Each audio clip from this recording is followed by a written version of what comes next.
축구 클럽들의 재정적 건전성을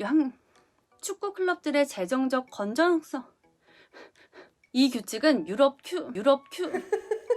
중하위권에 몰려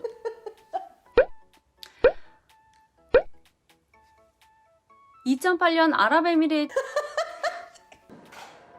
구독하기, 알람 설정 눌러주세요. 안녕하세요 여러분, 또박이구나입니다. 오늘은 제가 맨시티의 FFP 위반에 대한 내용을 다뤄보려고 합니다. 그럼 제가 준비한 내용 바로 알려드릴게요. 맨체스터 시티의 구단주, 바로 만수르죠. 이 맨체스터 시티가 FFP 위반으로 다음 2시즌 유럽 대항전 출전 정지 및 3천만 유로, 한화로 약 385억 원의 벌금이라는 중징계를 받았습니다. 현재 참가하고 있는 2019-2020 챔피언스 리그까지는 참가할 수 있지만 잉글랜드 프리미어 리그에서 어떤 성적을 받아도 다음 시즌인 2020-2021 그리고 다음 시즌인 2021-2022 시즌까지 챔스와 유로파 리그에 진출할 수 없게 된 겁니다. 현재 잉글랜드 프리미어 리그에서 2위인 맨시티가 2020-2021 챔스 진출 티켓과는 무관하게 됐다는 거죠. 징계를 받게 된 이유는 UEFA에 제출한 손익분기 정보에서 후원 수익을 과장해 FFP 규정을 심각하게 위반한 것으로 밝혀졌기 때문이라고 하는데, FFP는 Financial Fair Play의 약자로 재정적 페어 플레이라는 뜻입니다. 이 규칙은 유럽 축구 클럽들의 재정적 건정성을 향상시키기 위한 규칙으로 2009년 UEFA 위원들의 만장일치로 결의됐습니다. 클럽이 이적료나 연봉 등으로 지출하는 금액이 클럽 수익의 일정 비율을 초과할 수 없다는 규칙인데요. 쉽게 말하면 지출이 수입보다 많을 수 없다라는 규정입니다. 하지만 맨시티는 지출이 수입보다 많다는 걸 숨기기 위해서 후원 수입을 과장해서 보고한 겁니다. 비리를 숨기기 위해 여러 가지 수단을 활용했는데 가장 큰 수단은 아부다비로부터의 자금이었습니다. 맨시티의 비리에 대한 내용을 다룬 한 매체가 입수한 맨시티 내부의 이메일 중 위약금으로 인해 결손액이 생겼습니다. 아부다비로부터 자금을 더 가져와야 할 것 같습니다. 라는 내용이 발견됐다고 합니다. 맨시티 직원들에게는 위약금이 생기면 아부다비에 돈을 가져오면 되고 아부다비에 돈을 쓰는 건 너무 쉬운 일이었기 때문에 규제의 압박을 전혀 느끼지 않았던 겁니다. 후원 수입을 부풀리는 것은 수도 없이 이뤄졌다고 하는데 한 업체와 1,500만 파운드를 지급받는 후원 계약을 맺은 후 맨시티가 업체에게 보낸 이메일 내용에 따르면 논의한 것처럼 저희에게 300만 파운드만 지급해 주시면 됩니다. 나머지 1,200만 파운드는 저희 전하께서 지불해 주실 거예요 라고 했습니다. 여기서 전하는 만수르입니다. 이뿐만 아니라 유령 마케팅 회사를 설립해서 마케팅 비용 지출을 없애기도 했고 오히려 그 마케팅 회사를 통해 수익을 내기도 했습니다. 보통 축구구단은 마케팅 회사와 선수들의 마케팅 권리에 대해 계약을 맺고 마케팅 비용을 지불하게 되는데요. 맨시티는 지출을 하기는커녕 마케팅 회사로부터 돈을 버는 이상한 구조를 만든 거죠. 이번 조사는 2018년 11월 독일 언론인 데어 슈피겔이 맨시티에 재정 비리가 있다고 보도하면서 시작이 됐는데요.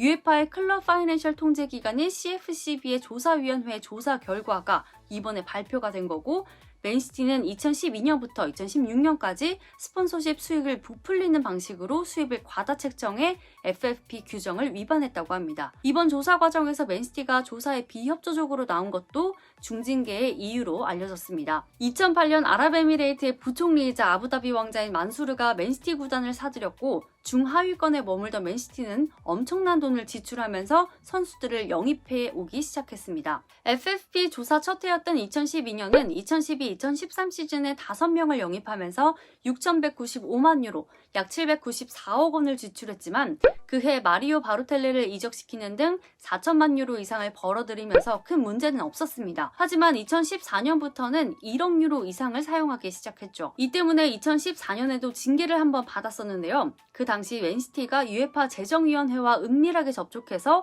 자신들의 FFP 규정 위반에 대한 징계 수위를 스스로 정했다는 등 징계 수위 조정에 개입했다고 보도됐었습니다. 결과적으로 2014년에 맨시티가 받았던 징계는 벌금 4,900만 유로, 한화로 약 850억, 그리고 UEFA 챔피언스 리그 선수단 명단 축소라는 경징계만 받고 조용히 끝이 났습니다. 그리고 이어서 2015년과 2016년은 한계 없이 지출을 했습니다. 2015년에는 케빈 데브라이너와 라임 스털링, 니콜라스 오타멘디 등 9명을 영입하며 2억 유로, 약 2,564억 원을 지출했습니다.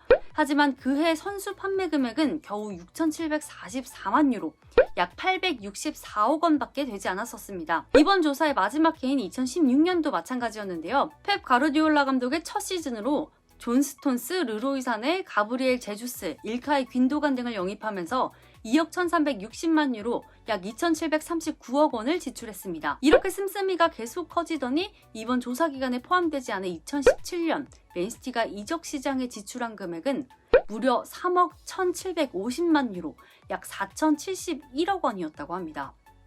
와, 진짜 우리는 페페 사오면서 손 부들부들 떨면서 1000억 할부로 사왔는데 4천억이요? 대박인데?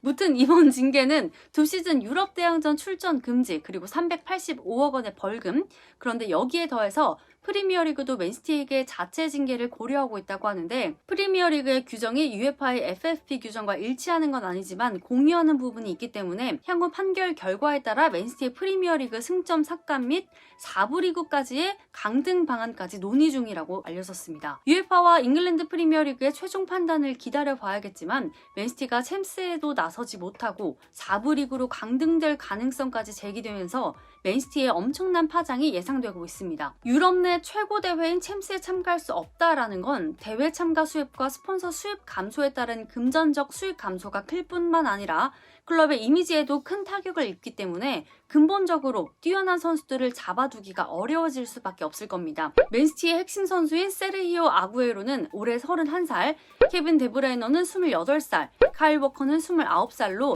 2년간 챔피언스 리그에 진출하지 못한다면 30대의 선수가 되는 건데, 아직 챔스 우승 경험이 없는 이 선수들이 챔스 우승을 위해 맨시티에 온 이유도 있었을 텐데요. 이렇게 되면 굳이 맨시티에 남아있을 이유가 없어지는 거겠죠. 또한 2021년 6월까지 계약된 펩 과르디올라 감독의 거취에도 분명히 영향을 미치게 될 겁니다. 맨시티는 이번 UEFA 징계 사항에 대해 실망은 했지만 놀랍지는 않다면서 편파적인 결정에 이의를 제기했다고 했는데요. 맨시티가 실망스럽지만 놀랍지 않다라고 한 건 부당한 조사 과정에서 어느 정도 결과를 예상했기 때문이라고 합니다. 다른 구단들과의 형평성 등을 고려할 때 이번 처분이 불공정하고 지나친 의견이라며 항소의 뜻을 밝혔습니다. 맨시티의 항소 결정에 따라 이번 처분의 최종 결정은 스포츠 중재재판소로 넘어가게 됐다고 합니다.